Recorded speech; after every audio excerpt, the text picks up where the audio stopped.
Oke. Nah, cukup satu aja, sudah gitu kita akhiri perkuliahan ini ya. Berarti kita ada ujian. Nah, ujiannya nanti saya hanya akan menanyakan sekitar proposal kalian ya. Jadi artinya kalian harus paham isi proposal kalian untuk mengerjakan soalnya. Karena sejauh ini kan kita sepanjang sesudah UTS kan kita hanya presentasi-presentasi. Jadi setiap orang nanti tentunya jawaban pertanyaannya berbeda ya, karena proposal kalian berbeda. Oke? Ya, seperti itu nanti ujian akhir kita. Kita udah keluar kan jadwal. Kapan kira-kira ujiannya? Tunggu dulu. Tadi saya udah lihat. Tanggal 4 sampai tanggal 8, Bang. Iya, tapi jadwal kita, maksudnya jadwal. Ini kan penelitian tindakan kelas kan. Sama biasanya kan jadwalnya dengan reguler kan. Dengan kelas yang nggak bilingual sama kan? Sama nggak? Sama Mem biasanya. Sama biasanya kan? Penelitian tindakan kelas itu ya.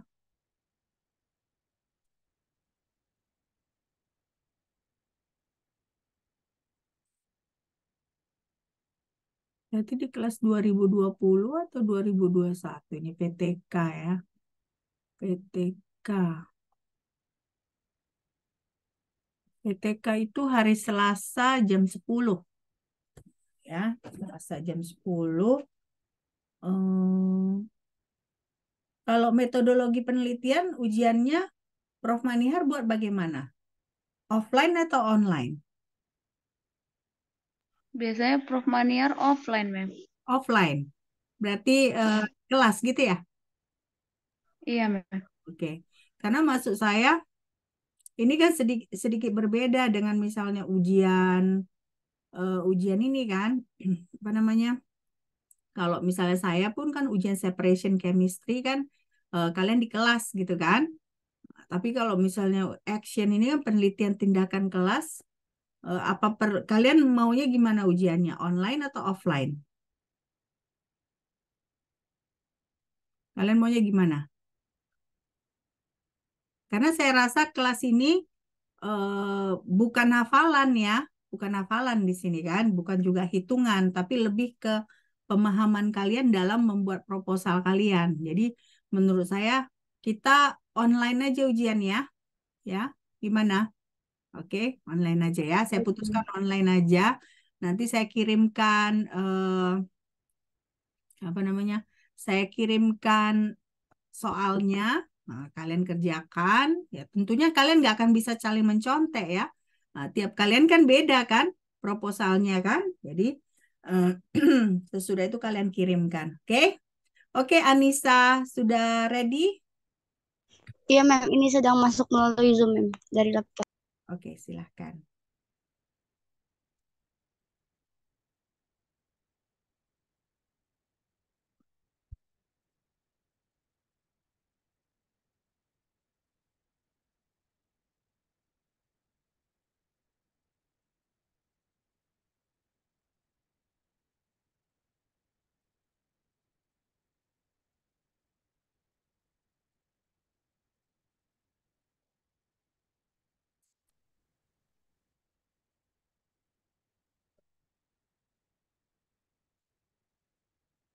Oke, oke. Tadi kan waktu itu kamu nggak belum bisa. Bentar ya, Mem. Oke. Kalau nggak mau dilayani, jadi ada pabrik tadi yang namanya India dan Flores. Kalau memang katakan Elda masih ada pos gelap, ada kata Noti.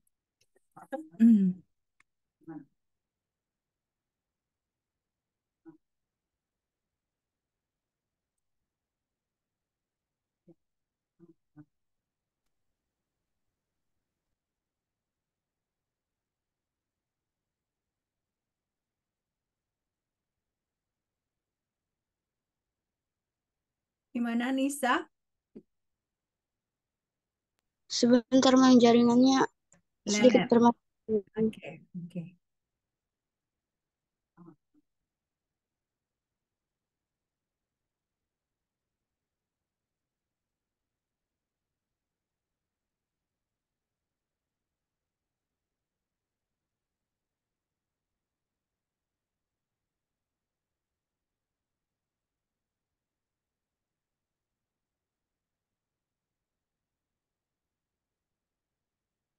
Tapi nanti kalian yang separation, kita nggak online ya.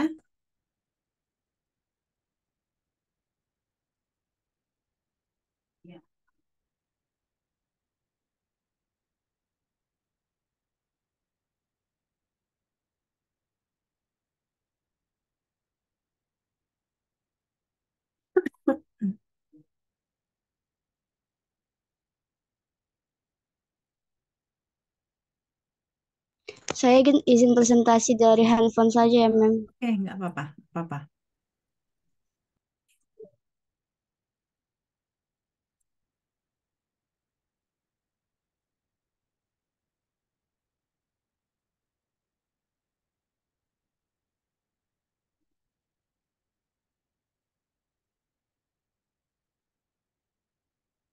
Ya, ya.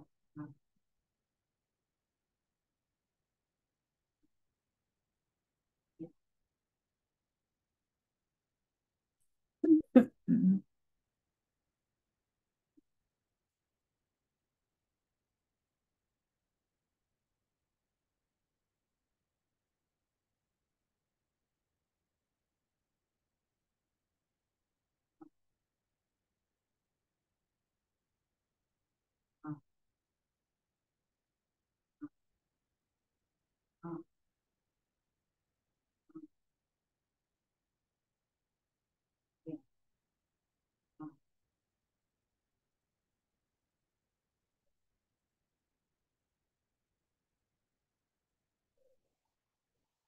Oh, kenapa sih Rahma ini?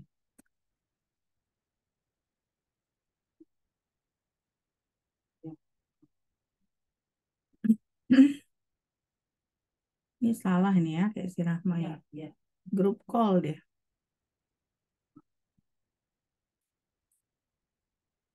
Bisa Anissa? Bisa, Mem. Hari ini Anissa jadi kunci percobaan ya. Sebentar ya, Mem. Ini mana sih? Tadi Maya, Jenita ada segala macam pada keluar ya. Sudah kelihatan Oke, sudah. hadir. Tadi nggak kelihatan.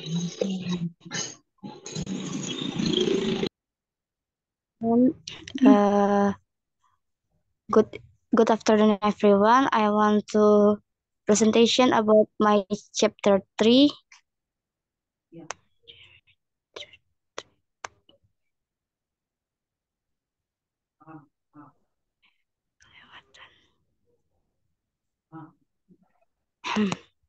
Okay, chapter 3 research method, place and time. Penelitian ini akan dilaksanakan di kelas 11 SMA Swasta Pertiwi Medan yang beralamat di Jalan Budi Kemakmuran nomor 4 Pulau Brayan Kota, Kecamatan Medan Barat, Kota Medan, Sumatera Utara, yang akan dilaksanakan pada bulan Februari tahun 2024. Jadi penelitian yang digunakan adalah penelitian kualitatif dengan pendekatan deskriptif. Selanjutnya, penelitian ini termasuk penelitian lapangan karena penelitian ini mempelajari secara intensif tentang latar belakang keadaan terkini dan interaksi lingkungan suatu unit sosial, kelompok, lembaga, dan masyarakat yang dilaksanakan dalam kehidupan dan realitas sebenarnya. Kemudian populasi penelitian ini adalah kelas 11 SMA Swasta Pertiwi Medan yang berjumlah sekitar 62 siswa yang akan diberi perlakuan dengan penerapan contextual learning pada semester genap. Kemudian pemilihan sampel penelitian berdasarkan teknik pengambilan purposive sampling dikarenakan pengambilan sampel ini akan diberikan perlakuan dengan penerapan pembelajaran kooperatif contextual learning. Kemudian diberikan tes kemampuan pemecahan masalah dan diambil sampel melalui wawancara.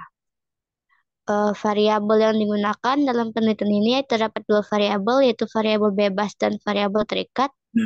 Variabel bebasnya adalah model pembelajaran contextual learning dan variabel terikatnya adalah kemampuan pemecahan masalah siswa. Kemudian desain penelitian ini menggunakan metode penelitian deskriptif kualitatif. Kemudian data koleksi, teknik pengambilan data itu digunakan adalah menggunakan tes kemampuan pembacaan masalah siswa dan wawancara sampel. Teknik pengumpulan data dengan cara memberikan lembar soal berdasarkan permasalahan sistem koloid pada kehidupan sehari-hari pada siswa setelah pembelajaran materi sistem koloid dengan model contextual learning. Lalu selama pengisian, peneliti membimbing siswa sebagai populasi apabila terdapat hal-hal yang tidak mereka mengerti atau pahami. Kemudian setelah pengisian, lembar soal dikumpulkan untuk diperiksa. Setelah melakukan pemeriksaan, peneliti menentukan sampel berdasarkan nilai hasil tes kemampuan pemecahan masalah tertinggi atau dengan nilai di atas 80. Setelah sampel didapatkan, dilakukan tes wawancara untuk mendapatkan hasil akhir penelitian. Kemudian observasi, ini masih teknik pengambilan data terbagi dua. Yang pertama untuk observasi dilakukan dengan cara mengamati objek penelitian. Kemudian dengan tes kemampuan pemecahan masalah. Tes ini digunakan untuk mengukur dan menilai kemampuan siswa. Bentuk tes yang digunakan itu uraian atau esai. Kemudian tes ini disusun dengan langkah-langkah pembuatan soal yang bertujuan untuk mengumpulkan data penelitian, yaitu membuat kisi-kisi soal yang disusun berdasarkan indikator kemampuan pemecahan masalah. Di sini indikatornya adalah langkah pemecahan masalah menurut Polya. Ada 5 indikator. Yang kedua, setiap poinnya berdasarkan indikator-indikator yang ada. Yang ketiga, menetapkan beberapa banyak soal, kemudian menyusun soal berdasarkan kisi-kisi, dan terakhir menguji cobakan tes. Dengan metode tes tersebut didapatkan data yaitu pemecahan masalah siswa kelas 11 SMA swasta Putri Medan. Kemudian yang ketiga dengan teknik pengumpulan datanya dengan interview atau wawancara. Wawancara yang digunakan adalah wawancara tidak terstruktur dikarenakan peneliti tidak mengikuti pedoman wawancara yang terstruktur. Kemudian dokumentasinya ini berupa foto ataupun rekaman jawaban berdasarkan hasil wawancara. Kemudian ada instrumen penelitian. Instrumen penelitian yang pertama ada soal tesnya, tes pemecahan masalah siswa berbentuk uraian karena dapat diketahui variasi jawaban siswa dalam menyelesaikan soal. Kemudian tujuannya untuk mengetahui sejauh mana kemampuan siswa dalam memecahkan masalah terhadap materi sistem koloid dan untuk mengetahui kesulitan-kesulitan yang dialami siswa dalam menyelesaikan soal-soal. Di sini ada contoh kisi-kisi tes kemampuan pemecahan masalah. Tahap-tahapnya itu yang pertama ada memahami masalah, menyusun rencana, melaksanakan rencana, dan memeriksa kembali ini menurut indikator pemecahan masalah Polya. Kemudian untuk indikator di memahami masalah yaitu mampu merumuskan unsur-unsur apa yang diketahui dan apa yang ditanyakan, apakah informasi cukup dan kondisi apa yang harus dipenuhi. Untuk menyusun rencana, mampu menyusun prosedur penyelesaian, kemudian mampu mencari subtujuan, kemudian merencanakan bagaimana cara penyelesaian. Untuk melaksanakan rencana, indikatornya mampu melaksanakan prosedur yang telah dibuat pada langkah-langkah sebelumnya untuk mendapatkan penyelesaian dan memeriksa kembali, yaitu mampu menganalisis dan mengevaluasi apakah prosedur yang diterapkan dan hasil yang diperoleh sudah benar. Kemudian ini ada pedoman penskoran tes kemampuan pembacaan masalah. Aspeknya masih sama seperti tadi. Untuk skornya, jika salah menginterpretasikan atau salah sama sekali, skornya 0. Jika salah menginterpretasikan sebagian, itu skor 1. Dan jika memahami masalah soal selengkapnya, itu skor 2. Untuk merencanakan pemecahan masalah, jika tidak ada rencana atau membuat rencana yang tidak relevan, itu skor 0. Membuat rencana yang tidak dapat diselesaikan, itu skor 1. Membuat rencana yang benar tapi salah dalam hasil, itu skor 2. Kemudian membuat rencana sesuai dan hasil yang sesuai, itu skor 3. Sedangkan pada melaksanakan pemecahan masalah, jika tidak ada penyelesaian sama sekali, skor 0. Jika membuat prosedur yang mengarah pada jawaban yang benar, itu skor 1. Melakukan prosedur yang benar dan mungkin menghasilkan jawaban benar, tapi salah perhitungan, itu skor 2. Dan melakukan proses yang benar dan mendapatkan hasil yang benar, skor 3. Dan yang terakhir, memeriksa kembali jika tidak ada pemeriksaan atau tidak ada keterangan lain, skor 0. Jika ada pemeriksaan tapi tidak tuntas, itu skor 1. Dan pemeriksaan lengkap untuk melihat kebenaran proses, itu skor 2. Untuk pedoman wawancara, ini Anissa tidak menggunakan pedoman wawancara karena wawancara yang digunakan itu tidak struktur. Kemudian untuk prosedur penelitian, di sini ada skemanya. Pertama, tahap persiapan yang diawali dengan observasi lapangan, kemudian studi pendahuluan, identifikasi masalah, rumusan masalah, dan penyusunan perangkat pembelajaran dan instrumen. Kemudian pelaksanaannya, validasi instrumen, kemudian kegiatan pembelajaran dengan contextual learning, kemudian dilakukan tes kemampuan pemecahan masalah dengan dokumentasi, akan menghasilkan lembar jawaban, kemudian pemilihan subjek atau sampel, kemudian dilakukan wawancara dan dapatkan data akhir. Kemudian tahap terakhirnya yaitu analisis data dan hasil penelitian. Ini penjabaran tentang tahap persiapan hingga tahap akhir. Kemudian untuk data analisis data yang digunakan dalam penelitian ini yaitu menggunakan analisis data kualitatif, di mana analisis data dilakukan setelah pemberian suatu tindakan pembelajaran.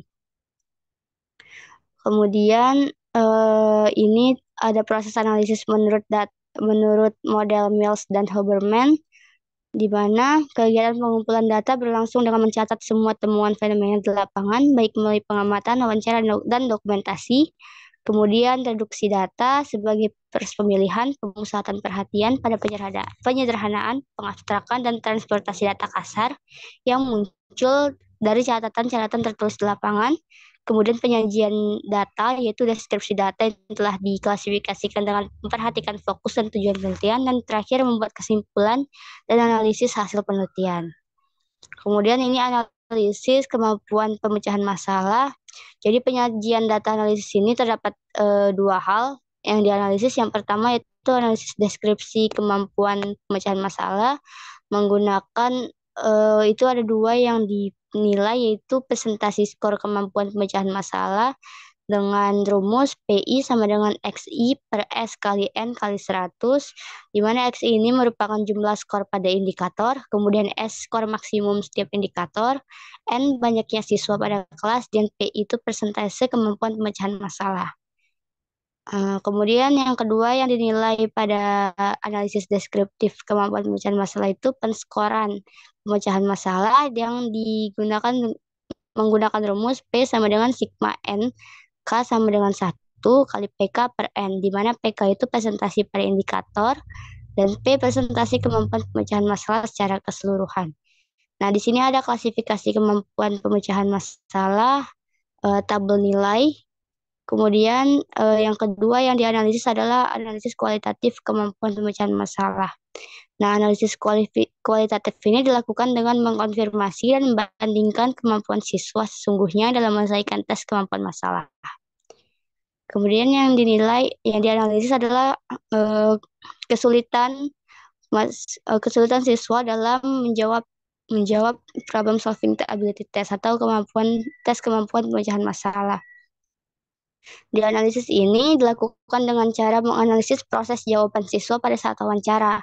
Analisis kesulitan siswa ini dilakukan secara deskriptif kualitatif. Untuk menganalisis proses jawaban siswa diambil dari hasil tes kemampuan pemecahan masalah matematis, kan kemudian dilihat dari kesalahan yang dilakukan siswa dalam menjawab soal, dan untuk melihat secara mendalam dilakukan wawancara tentang hasil kerja siswa. Nah, di sini ada research schedule atau jadwal, rencana jadwal, di mana di tahap persiapan, menentukan tempat penelitian dan melakukan observasi lapangan sudah saya lakukan di bulan Oktober. Kemudian menyusun jadwal penelitian dan menyusun perangkat pembelajaran itu sedang saya lakukan. Kemudian analisis instrumen yang akan kemudian saya lakukan pada bulan Januari. Untuk tahap pelaksanaan akan saya lakukan di bulan Februari, memberikan tes, melakukan kegiatan wawancara. Untuk melakukan triangulasi data itu akan saya lakukan di bulan Maret, dan tahap akhir penyusunan laporan dan seminar penelitian akan saya lakukan di bulan April hingga Mei.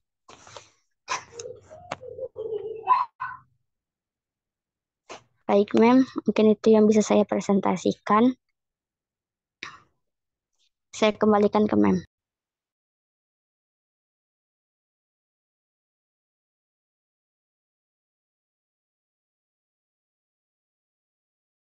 Mem, maaf, mic-nya masih mati.